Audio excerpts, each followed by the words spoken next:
I'm going to bring in DL Hughley right now.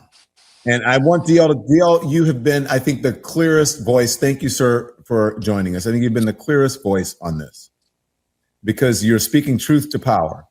I don't think he's heard my content on this. Without, condoning violence, you're speaking to the hypocrisy that's happening on the right now. Mm-hmm. That always is a strange euphemism to me, condoning. The act already happened. America has, by definition, decided that it would condone. But even Charlie Kirk, by his own words, said that a certain amount of deaths were acceptable. So the word is kind of weird and a misnomer to ask someone after the fact whether they condone what already happened. This is America's choice. They have decided that these deaths, whether they be children, whether they be people shot at synagogues or at grocery stores or at malls, we even have different classifications of the way we're shot. Thousands, tens of more Americans have died at the hands of Americans than have died in every single war we've ever fucking been. So does D.L. Hughley own a gun? Can we cut the shit, fam? Hey, look, man. Hey, look, I've already criticized Charlie Kirk. I've been doing it. I'm going to keep doing it, okay? And I've been pointing out these issues. But come on, can we cut the shit here for a second? Hey, DL, do you own a gun, dude? Now, we all know your girlfriend, Kamala Harris, owns a gun. She bragged about it on the campaign trail. Tell him I own a gun.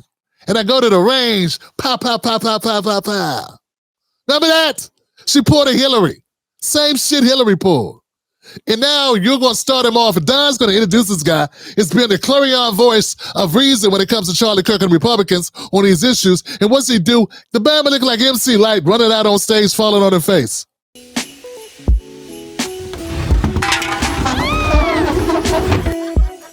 He did an MC Light.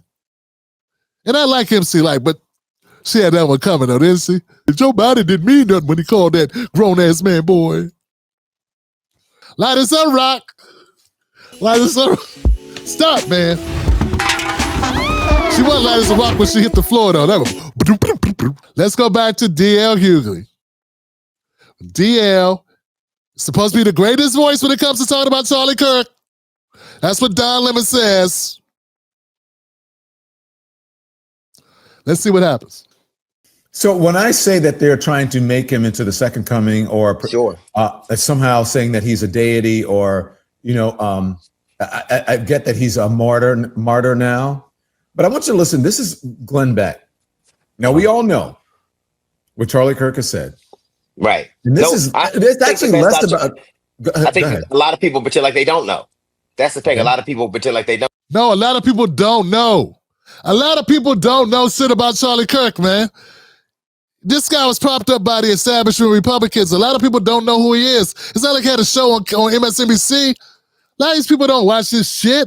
How many people are going to Turning Point USA? He's a Republican, first of all. The majority of Black America don't got anything to do with Republicans. Not for the large part. I mean, Trump has kind of opened the door for some people to pay a little bit more attention, but not establishment Republicans. And this guy was like friends with Hegseth, Cash Patel. These are not names to ring out in the hood. I bet you if I went down right now to Benning Road, Washington, D.C., and asked 20 people, who the hell is Hegseth, they'd be like, excuse me? Nah, man, she sell weed around the corner. They got the good shit around the corner. You know, I don't even know what I'm talking about. I thought you said headset. Who got a headset? What headset? You mean the Beats, the new Beats headphones? What headset, mofo? Because people don't know these things about Charlie Kirk. People are finding out now. Some people didn't know who he was till he was gone. So DL is that he live in a bubble. DL's in a bubble. Don Lemon's in a bubble. Don, you get out of your bubble and you go on the street and talk to people. DL don't do that. DL know a bunch of Hollywood mofos. What does he do? If he ain't touring, he don't know nobody. And he's paid not to know nobody, pretend. He come up here and pretend like he got this finger on. Just because he's black, don't mean he got his hand on the pulse of a black America. This guy it's got his finger on a bank account. It's a bank account. When he writing his Obama memoirs. Come on, man. How you gonna say a guy who wrote a memoir for Barack Obama is in any way a voice of anything for black? I mean, that's the guy with a certain type of accent. And then he was all up Kamala's butt. Come on, man. This is not, I'm sorry. I'm just saying, guys, I don't want to be all night, but I got to say, D.L. Hughley is not the voice of in Lemon Live. Don't know.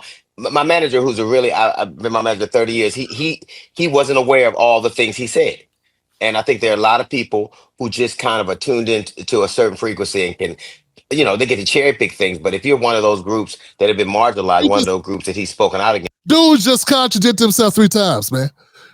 I'm sorry, fam. What the hell did he say? I'm going on this long ass rant because he said one thing and then he does about face immediately. I get that he's a martyr now, but I want you to listen. This is Glenn Beck. Now we all know what Charlie Kirk has said, right? And it's actually less about. I think a lot of people pretend like they don't know. That's the thing. A lot of people pretend like they don't know. My manager, who's a really, I've been my manager 30 years. He wasn't aware of all the things he said.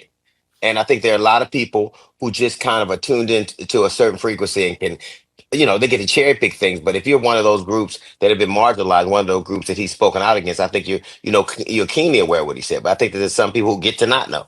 So what my point is that if this has happened to Charlie Kirk, and as Democrats have been saying, and most people, this is awful. No one should be, a victim of political violence. It's not acceptable. Democrats are saying that. Republicans are saying that. But if they weren't trying to rewrite history, the history of Charlie Kirk in this moment, the president ordering flags to be flown at half-staff, the members of Congress petitioning for Charlie Kirk to have a state-like funeral. Now, I can't think of the Charlie Kirk, if there even is one on the left, what they would be saying if someone that they deemed, even if it was true or not, to be a racist or a bigot or didn't like Republicans or anti-right-wing. I wonder what outrage and the level, the volume of the outrage would be on the right. Let me play this from Glenn Beck, and I want you to respond to it, TL. Here's Glenn Beck. He's a civil rights leader, he's saying. We must stop calling Charlie anything other than a civil rights leader. We need to plant that stake deep. It is time that we point out that what he was doing was not politics. What he was doing was trying to stand up for people's civil rights, to show people how a civilization is not a civilization unless you can have a dialogue with people who are diametrically opposed to you, that don't believe anything that you believe in. And yet you can have a civil dialogue, and how important that is. That's our civil right, our right to free speech. And that gunman was trying to take that right away from him and from you and everyone else. Shut up. You will be silenced. You will not say those things. And there has been a force in this country to try to convince people that you don't have a right, that you have a responsibility to silence others. You don't. In this country, one of our main civil rights is we can express ourselves the way we feel we need to express ourselves. And I'm sorry, if you don't like it, you have to just take it and then say, I'd like to have a discussion with you on that. I'd like to know how you got there. I'd like to have the opportunity to argue against that. And you have that right to argue against it. Okay. Listen, enough of Glenn Beck. He's not even he's missing the point here. Because folks are saying you can say whatever you want, but go on. It's deliberate. That's ironic and very rich right now. People are being fired from their jobs because they're saying what Charlie Kirk actually said. People right now are... No. Hey, look, man, I can't. Look, I'm trying, fam. Jesus Christ, Charlie Kirk, a civil rights leader? Well, shit, if that's the case, I could name about 20 civil rights leaders. If podcasters get to be civil rights leaders without actually leading any type of civil rights. I mean, okay, so me, Afro Elite, I don't know, Dr. Phil Scott, Torrin, I don't know, I can name a lot of people. I can name a lot of people with podcasts. Dr. Musa Abdullah. I don't know. It's a lot of people with podcasts. That's not a criteria, man. This is laughable. But you know what? It probably will happen. because he's a white guy. He's a white guy. He was a podcaster who had a budget of $90 million given to him every year by Republicans to go out and recruit and build up a Republican base with young people. He was given money. He was funded. Folks, he was funded. I looked this up. I wanted to provide actual information, not just my opinion on this. Turning Point USA started getting big money from the Koch brothers and other conservative donors right around its launch in 2012. Charlie Kirk met Foster Friess, a major Republican donor at that year's GOP convention, who kickstarted the funding. The Koch Network. Through groups like Americans for Prosperity, they funnel cash in, later with records showing over $165 million to similar causes by 2018, including Turning Point USA's affiliates. Exact dates are fuzzy since they're not big on transparency, but posts on X and web reports point to heavy backing within a couple years of starting, scaling up fast by 2016, with millions pouring in from Koch, or Koch, whatever, them old white dudes. Their foundations and others, like the Bradley Foundation. So Charlie Kirk, his organizations were not grassroots funded. They were funded by rich donors of the conservative nature. So that's not civil rights. Civil rights, that's not what it was. Civil rights was actually grassroots. What the Panthers did was grassroots. What Fred Hampton did was grassroots. Okay? What Snick did, grassroots. What Charlie Kirk did, Koch brothers. Bradley Foundation. All right, totally different entities. Okay, so let's get that right. DL said some things I can't. I don't know. I guess we'll go back to that. I think that's a good enough point for that. Let's go back and see what else they have to say. I'm sure they'll say something else disagreeable. Threatened to be pulled off planes because they've said something about the FBI director. Oh, I'm sorry. That's what it was. Fam, people are not losing their jobs. They're not losing. People are losing their jobs because they're saying shit like, I'm glad he got killed. I'm glad, you know, that's different. You work for the public. You work for a public corporation. You don't work for yourself. And you're saying that the person, you're glad they got killed. There are people complaining to your company and outing you as a person on social media, cheering for someone's death. It's not just people that disagree. It's people who made those exact type of statements. That's my understanding. Now, if I'm wrong, now let me know.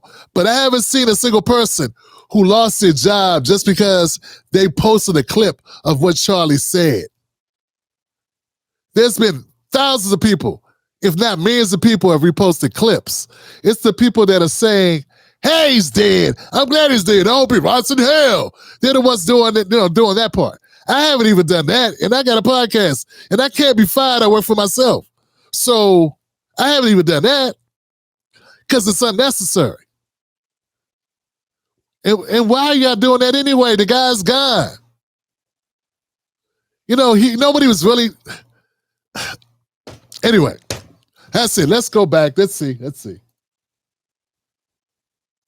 I don't get it.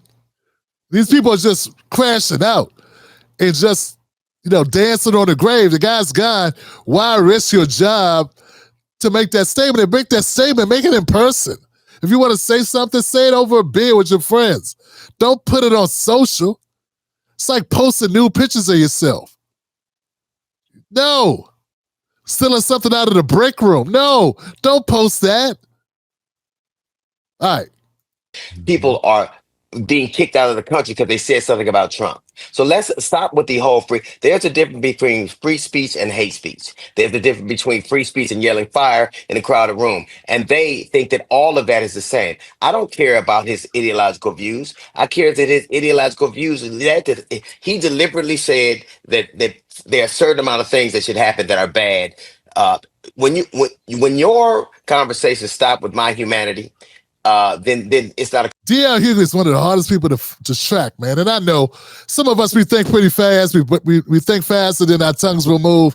But damn it, it's like DL always is just, he has a bunch of talking points. It's like he says them in every interview. He throws the same talking points. He's got one-liners he's used in comedy routines. He just throws that shit together in interviews.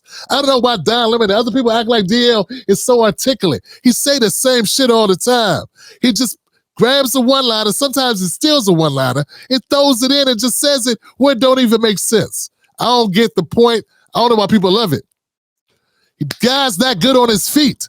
He can't come up with shit on his feet. I have not yet to hear him be original and in the moment and then say clever shit. Say something clever. We say clever shit on this show all the time. And I know I'm biased, but I'm right. Let's see what he says. Let's see. This whole spiel don't make sense. Because they're saying what Charlie Kirk actually said. Mm-hmm. People right now are threatening to be pulled off planes because they've said something about the FBI director. Mm-hmm. People are being kicked out of the country because they said something about Trump. So let's stop with the whole free. There's a difference between free speech and hate speech. There's a difference between free speech and yelling fire in a crowded room. And they think that all of that is the same. I don't care about his ideological views. I care that his ideological views led to, he deliberately said that there are a certain amount of things that should happen that are bad.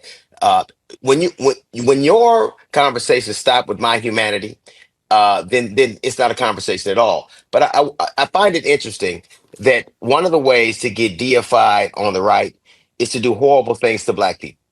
Like Confederate generals, they're getting statues. Glenn Beck got an award. They're talking about Charlie Kirk lying in state, and he should lie in state because he lied in a bunch of states. Every time you see, generally, what is the allure with the people who have said the most racist, incendiary things on the right that they got to be deified?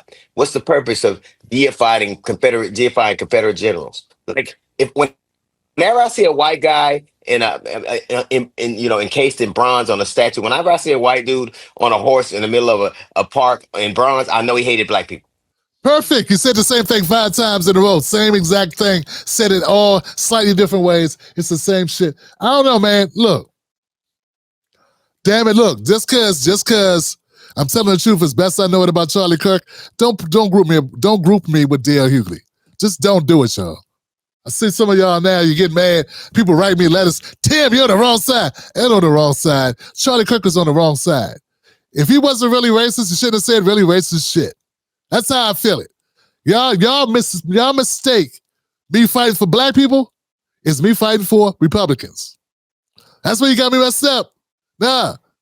It's just that the Democrats look like the enemy so much that you think my enemy is the Democrats, or that I'm fighting against Democrats. I am, but I'm fighting for black Americans. So wherever black people are, I'm gonna be there. Wherever the issue is, when it's black related, I'm gonna be there. If you come for working class people in general, I'm gonna be there. I'm gonna be listening because those are my people, working class people.